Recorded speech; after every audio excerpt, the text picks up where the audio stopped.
अस्सलाम वालेकुम स्टूडेंट्स। तो प्रीवियस लेक्चर में हमने आर्डर ऑफ द मैट्रिक्स के बारे में पढ़ा था।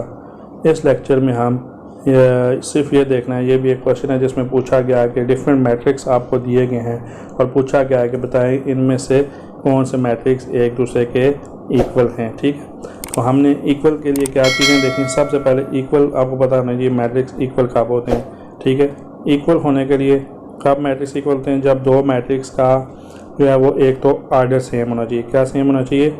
आर्डर सेम होना चाहिए। आर्डर सेम हो, हमने प्रीवियस लेक्चर में आर्डर फाइंड करना देखा है, हम इसमें भी करेंगे। नंबर 1 चीज़ आर्डर सेम होना चाहिए। नंबर 2 क्रॉसपॉन्डिंग एंट्रीज इक्वल होनी चाहिए। क्रॉसपॉन्डिंग एंट्रीज, अब ये क्रॉसपॉन्डिंग क्या है और एंट्रीज क्या है मैं बताऊंगा। क्रॉसपॉन्डिंग एंट्रीज भी सेम हो। ठीक है, ये क्रॉसपॉन्डिंग क्या है और ये मैं आपको बताता हूँ। क्रॉसपॉन्डिंग का मतलब है, सपोज आपके पास दो मैट्रिक्स हैं। मैं यहाँ पे एक छोटा सा लिख लेता हूँ। यहाँ पे लिख लेता हूँ कि दो मैट्रिक्स हैं आपके पास। एक मैट्रिक्स है जी 1 2 3 एंड 4। ठीक है, और एक मैट्रिक्स है जी आपके पास 6 7 2 एंड 9। दो मैट्रिक्स हैं। क्रॉसपॉन्डिंग एंट्रीज का मतलब है ये फर्स्ट वाली एंट्री इस इधर से फर्स्ट वाली एंट्री क्रॉसपॉन्डिंग है। ठीक है, एक दूसरे के, इनका सेम होना ज़रूरी है। ठीक है, और सेकंड और ये सेकंड, थर्ड एंड ये थर्ड, फोर्थ एंड ये फोर्थ। ठीक है, ये इक्वल होना ज़रूरी है, सेम होना ज़रूरी है। और इसके साथ क्रॉसपॉन्डिंग एंट्री के साथ साथ आपका आर्डर का सेम होना ज़रूरी है। तो आप सबसे पहली चीज़ तो आर्डर देखेंगे, फिर उसके बाद क्रॉसपॉन्डिंग एंट्रीज देखेंगे, सब की के सेम होती नहीं है। और अगर आपको क्वेश्चन सॉल्व होने वाला है तो पहले आप उसे सॉल्व कर लेते हैं। देखें जी, हम इसको थोड़ा सा देखते हैं। मैं अब इसमें डायरेक्ट लिखूंगा कि इसका आर्डर क्या है। सब के आर्डर पहले लिखूंगा। इसका आर्डर है जी आपका, देखें 1 रो है और 1 कॉलम है, तो मैं इसके आगे 1 बाय 1 लिख लेता हूँ। ठीक है, उसके बाद इसका आर्डर कितना है, आप इन सारों के आर्डर पहले लिख लें। 1 रो है एंड 2 कॉलम्स है। ठीक है बच्चों, आपने लिख लेना है। इसका आर्डर कितना है जी, पहले तो बच्चों सिंप्लीफाई होगा। देखिए 5 - 2 है, पहले आप इसको सिंप्लीफाई करें। 5 - 2 कितना होता है? 3। ठीक है, उसके बाद आप इसका आर्डर लिखें। इसका आर्डर कितना होगा जी? 1 रो एंड 1 कॉलम हो गया। ठीक है, ये सिर्फ समझाने के लिए, आप ना लिखें तो कोई फ़र्क नहीं पड़ता। तो इसमें बच्चों आपका कितना है, ये देखें 1 रो है एंड 2 कॉलम्स हैं, तो इसका हो जाएगा 1 रो एंड 2 कॉलम्स हो गए। ठीक है, इसमें बच्चों देखें 1 रो सेकंड रो, तो इसकी 2 रोज होगी। इज इक्वल ना लगाएं या लगा रहे हैं तो एक ही बात है, क्योंकि इज इक्वल तो हम स्टेप नहीं कर रहे, हम सिर्फ इसका आर्डर लिखने लगाने की जरूरत नहीं है। तो इसकी 2 रोज हैं एंड 2 कॉलम है, तो 2 बाय 2 हो गया। ठीक है, हम इसको पहले मिटा देते हैं जी यहाँ से। इनको सॉल्व करना होता है तो हम उसको फिर आगे सॉल्व फिर इज इक्वल लगाते हैं, क्योंकि इसको सॉल्व किया तो इसमें इज इक्वल लगाया। तो इसमें देखें 1 रो एंड सेकंड रो, कितनी रोज हैं जी? 2 रोज हैं। बाय लिख के कितने कॉलम हैं? 1 कॉलम है। ठीक है, इसी तरह इसको पहले सिंप्लीफाई होगा। 3 - 1 एंड 3 + 3 है, तो इसको आप लिखेंगे 3 - 1 2 एंड 3 + 3 6। पहले सॉल्व किया, फिर इसमें 1 रो एंड सेकंड रो, 2 रोज होगी एंड 1 कॉलम हो गया। ठीक है, ये भी हो गया। इसको कर लेते हैं, ये कितनी देखें 1 रो एंड सेकंड रो 2 रोज हैं, और ये भी 2 बाय 2 का एक मैट्रिक्स है। इसमें इसको पहले सिंप्लीफाई कर लेते हैं, क्योंकि ये 3 रो है, ये 3 + 2 5 हो जाएगा। 3 ये वाला 3 आ गया एंड 3 + 2 कितना हो गया?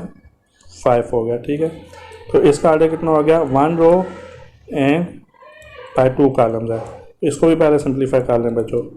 ये आपके पास हो गया जी 4, 2 2 4 और फिर 2 + 2 4, 2 - 2 इधर 0, 2 + 4 6, 2 + 0 2। तो इसका भी जो आर्डर लिखें 2 रोज हैं देख लें एंड 2 ही कॉलम्स हैं। ठीक है, तो इसको हम अब क्या करते हैं, ये नीचे से हम इसको मिटा देते हैं। आर्डर तो बच्चों हमने सब को देख लिए। अब हमने जिनके सेम आर्डर है उनकी क्रॉसपॉन्डिंग एंट्रीज को भी देखना है, क्या वो भी इक्वल हैं कि नहीं है। अब देखें ये, सबसे पहले तो देखें बच्चों, यहाँ पे 1 रो ये एक ये है, 1 बाय 1 वाला ये है, 1 बाय 1 वाला ये है, कोई और भी 1 बाय 1 वाला है नहीं, ये 2।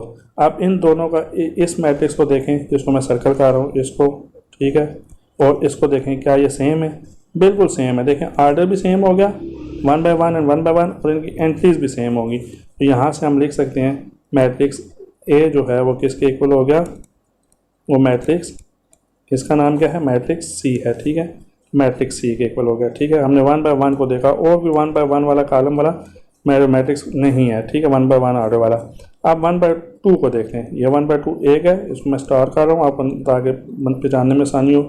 ये भी 1/2 है, और भी 1/2 वाला है, और यहाँ पे एक 1/2 ये है। ठीक है, अब तीनों मैट्रिक्स की एंट्रीज देखें। इसकी 3/5 है, इसकी भी 3/5 है, और इसकी 3/5 नहीं है। देख लें, इसकी 3/5 नहीं है, 5/3 है। ये इसका मतलब है ये दो मैट्रिक्स तो एक दूसरे के सेम है, क्योंकि देखें इसकी वाली ये देख लें, यहाँ पे 1 और 3 है, और यहाँ पे भी 3 है, सेम हो गया। करस्पॉन्डिंग एंट्रीज का मतलब पहले वाली एंट्री सेम है, और ये 5 और ये 5 भी सेम है। लेकिन यहाँ पे देखें 3 है, यहाँ पे 5 है, ये सेम नहीं है। इसका मतलब हो गया कि ये दोनों मैट्रिक्स एक दूसरे के इक्वल नहीं है।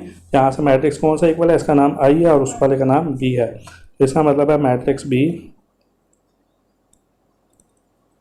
इक्वल है मैट्रिक्स आई के। ठीक है, यहाँ पे मैं ऊपर लिखना भूल गया था, इस मैट्रिक्स का नाम ए जो था वो इक्वल था मैट्रिक्स सी के। तो बच्चों उसके बाद हम नेक्स्ट चलते हैं, देखते हैं जी कोई और मैट्रिक्स भी इसमें हमारे पास 2/2 वाला देख लेते हैं। एक ये है 2/2, और भी 2/2 वाला कौन सा है, एक ये है और एक ये है।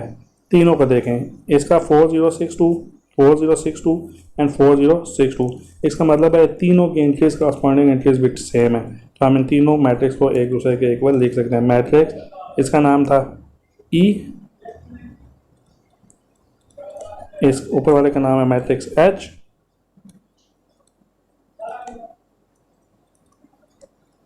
और इस वाले का नाम है मैट्रिक्स जे। ये तीनों एक दूसरे के इक्वल है। ठीक है, उसके बाद जो हमारे पास बच्चे बच जाते हैं 2/1 का, ये भी 2/1 का है, ये भी 2/1 का, दो मैट्रिक्स बच जाते हैं। इसका 2/6 है और ये भी 2/6 है। देखें सॉल्व करने के बाद सेम करस्पॉन्डिंग एंट्रीज, फर्स्ट के इक्वल है, सेकंड इक्वल है, सेम होगी। तो इसका मतलब है मैट्रिक्स एक्स जो है, एफ जो है, सॉरी मैट्रिक्स एफ वो है इक्वल है किसके, मैट्रिक्स जी के। ठीक है, तो आपके पास ये देख लें कि ये जो मैट्रिक्स किस तरह इक्वल आपने निकालने, दो कंडीशन आपको मैं बता दी अभी थोड़ी देर पहले बताई। एक तो उनके आर्डर आपने चेक करने हैं, फिर उनकी करस्पॉन्डिंग एंट्रीज देखनी है, दोनों का सेम होना जरूरी है। अगर सेम हो गए तो इसका मतलब है कि ये मैट्रिक्स इक्वल हैं, सेम हैं, इनको आप लिख सकते हैं। तो क्वेश्चन नंबर 2 आपका इतना सा था। अब आ जाते हैं जी क्वेश्चन नंबर 3 पे। तो क्वेश्चन नंबर 3 इंपॉर्टेंट क्वेश्चन है पेपर पॉइंट ऑफ व्यू से, इसलिए इसको ध्यान से करना है। यहाँ पे लिखा हुआ find the values of A B C D. यहाँ पे ए बी और सी डी क्वेश्चन के अंदर दिए हुए हैं, इनको आपने फाइंड करना है। लेकिन ये साथ हमें बता दिया है कि ये सेटिस्फाई करती है मैट्रिक्स इक्वेशन, मतलब हमको ये बता दिया आपने ये दोनों मैट्रिक्स इक्वल हैं, मतलब आपने ए प्लस सी को 0 के इक्वल रखना है, इसको सेकंड को सेकंड के इक्वल, थर्ड को थर्ड के एंड फोर्थ को फोर्थ के इक्वल रखना है, और फिर इसको इक्वल रख के आपने वैल्यू निकालनी है। देखें जी हम यहाँ से देखें ये फर्स्ट वाली ए प्लस सी को और 0 को इनको इक्वल, क्योंकि क्वेश्चन में बता दिया कि मैट्रिक्स इक्वेशन है। ठीक है, इक्वेशन का मतलब ये इक्वल्स हैं, तो इसका मतलब है इसके करस्पॉन्डिंग एंट्रीज इक्वल हैं। ए प्लस सी को आपने बच्चे 0 के इक्वल रख लेना है यहाँ से, और सेकंड वाली ए प्लस 2 भी इधर है और यहाँ से ए -7 है, इसको आपने इधर से इक्वल रख लेना है। ठीक है, ए प्लस 2 भी लिखना है और इज इक्वल लिख के -7 लिख लेना है, और थर्ड वाले के इक्वल है सी -1 को इक्वल रख लेना है कि इसके इस 3 के, एंड 4d -6 को किसके इक्वल रख लेना है, इस 2d के। ठीक है, तो ये लिखने के बाद अब आपके पास ये 4 इक्वेशंस बन जाती हैं। इक्वेशन 1 नाम दे देते हैं, इसको इक्वेशन 2 का नाम दे देते हैं, इसको इक्वेशन 3 का नाम दे देते हैं, और नेक्स्ट वाली को इक्वेशन 4 का नाम दे देते हैं। इनको आपने बारी बारी सॉल्व करना है, लेकिन आपने बच्चों ध्यान में रखना है सबसे पहले आपकी मर्जी है 1 2 3 4 में जिस मर्जी को सॉल्व करें, लेकिन मैं किसको सॉल्व करूंगा आप देखिएगा। मैं सॉल्व करता हूं बच्चों इसमें से इक्वेशन 3 को। आप कहेंगे 3 को क्यों सॉल्व किया, देखिए 3 सबसे सिंप्लीफाइड इक्वेशन है, इसमें सिंप्लीफाई हुई है, इसमें एक वेरिएबल है। ठीक है, c -1, तो हम पहले इसको सॉल्व करते हैं ताकि इसमें ईजिली आंसर निकल सके। तो हम क्या लिखते हैं, सॉल्व इक्वेशन कौन सी है, 3। इक्वेशन 3 क्या है, c -1 इज इक्वल टू 3। तो आपको बच्चों को पता है कि अगर एक आपने c की तो वैल्यू फाइंड करनी है, -1 को आप राइट साइड पे लेके आएंगे तो क्या हो जाएगा, c इज इक्वल टू 3 + 1। तो यहाँ से c की वैल्यू कितनी होगी, 3 + 1 कितनी होगी, 4। ये एक इक्वेशन को बच्चों आप सॉल्व कर चुके हैं। इसके बाद कौन सी इक्वेशन सॉल्व करनी चाहिए आपकी अपनी मर्जी है, लेकिन देखें ये इक्वेशन जो है ना, इसमें भी d और d एक ही वेरिएबल है, दो जगह पे लेकिन है वेरिएबल सेम, ये भी d है एंड ये भी d है। तो मैं बच्चों इसके बाद यहाँ पे ऊपर यहाँ पे सॉल्व इक्वेशन D4 कर लेता हूँ। सॉल्व इक्वेशन आपने इसी के नीचे चलते जाना है पेपर पे, ठीक है। सॉल्व इक्वेशन 4 करने से पहले आप इसको लिखेंगे 4D - 6 is equal to 2D। बच्चों एक बात ध्यान रखेंगे, बहुत सारे बच्चे करते हैं 4D में से 6 को माइनस काट देते हैं, ऐसे नहीं हो सकता। आपका जो है ना सेम कैटेगरी के नंबर 2 नंबर है 4D एंड 2D, इसे लेफ्ट साइड पर होना चाहिए, और जो अलग कैटेगरी का नंबर -6 है ना इसको राइट साइड पर होना चाहिए। तो हम पहला काम ये करते हैं -6 को इस तरफ ले आते हैं और यहाँ पे 4D रहेगा, ये 2D अपनी जगह पे है, -6 को लेफ्ट से राइट पे लाएंगे तो +6। और अब क्या करना है, यहाँ पे 2D जो इस कैटेगरी से मिलता जुलता है इसको आप लेफ्ट पे ले दें, ठीक है। यहाँ से इस 2D को उठाएंगे इज इक्वल टू के इस तरफ ले आएंगे तो 4D - 2D is equal to यहाँ से +6 आएगा। तो अब ये देखें कैटेगरी सेम हो गई, ये भी D वाला और ये भी D वाला, और ये बगैर सिंपल कांस्टेंट। तो 4D में से 2D गया तो आपके पास आएगा 2D इज इक्वल टू 6। तो 2D की वैल्यू फाइंड करनी है तो 6 के नीचे जाके डिवाइड कर दें, 2 1 2 2 3 6। तो यहाँ से आपके पास बच्चों D की वैल्यू भी आपको मिल गया है। 2 इक्वेशन सॉल्व हो गई। इसके बाद आपकी जो मर्जी इक्वेशन सॉल्व करें, तो मैं आपको इसके बाद इक्वेशन 1 को सॉल्व करता हूँ, ठीक है। यहाँ पे लिखते हैं सॉल्व इक्वेशन 1। इक्वेशन 1 क्या है पहले आप वो लिख लेते हैं, a + c is equal to 0। बच्चों अब क्योंकि यहाँ पे जिसको मर्जी लेके जाएं फ़र्क कोई नहीं पड़ता, सबसे पहले आपने देखना है इन दो में से किसी टर्म की वैल्यू पीछे है तो c की वैल्यू हमारे पास है, ये देख लें c की वैल्यू हमारे पास कितनी है 4। तो यहाँ पे हम लिखेंगे put value of c is equal to 4। मतलब इस क्वेश्चन में c की जगह पे हम क्या पुट कर देंगे, यहाँ पे ये 4 पुट कर देंगे इज इक्वल टू 0। और नेक्स्ट टर्म में इस 4 को आप राइट साइड पे लेके जाएंगे तो +4 है तो 0 में से जाके -4 यानी -4 ही बच जाता है। ये थर्ड टर्म भी आपके पास निकल आई। अब रह गया जी लास्ट ये वाली, कौन सी, ये a + 2b - 7 इक्वेशन 2। तो अब यहाँ पे आखिर पे हम किसको सॉल्व कर लेते हैं, सॉल्व इक्वेशन 2। इक्वेशन 2 आप लिख लेंगे a + 2b इज इक्वल -7। और यहाँ पे आप दोबारा देखेंगे प्रीवियस जो टर्म आपने निकाली है इनमें कोई वैल्यू है आपके पास, हाँ इस a की वैल्यू देखें अभी आप यहाँ पे निकाल के हैं, तो यहाँ पे a की वैल्यू क्या पुट कर देंगे, पुट वैल्यू ऑफ a जो कि कितनी है -4 है। मतलब यहाँ पे क्वेश्चन में a की जगह पे आपने -4 पुट कर दिया, +2b एज इट इज़ आया इज इक्वल -7 भी एज इट इज़ आया। फिर देखें ये -4 और -7 सेम कैटेगरी का, इस -4 को उठा के हम राइट साइड पे ले जाएंगे और 2b वाली यानी +2b लिखें या 2b लिखें एक ही बात है, ये +2b चले हम इस +2b को इधर रखें, ये -4 जो है आपका उधर चला जाएगा राइट साइड पे -7 और ये -4 इधर आके +4। तो अकेला नंबर हो तो प्लस लगाने की जरूरत नहीं पड़ती, ठीक है। यहाँ पे 2b रहेगा, -7 + 4 कितना होता है जी -3 होता है बच्चों। नेक्स्ट स्टेप में 2 इधर मल्टीप्लाई हो रहा है राइट साइड पे आता है, तो आपको ये पता होना चाहिए राइट साइड पे नंबर आके 2 डिवाइड हो जाता है। तो आपको ये भी पता होना चाहिए कि -3 को जब 2 से डिवाइड करते हैं तो माइनस इसी तरह 1.5 आ जाता है।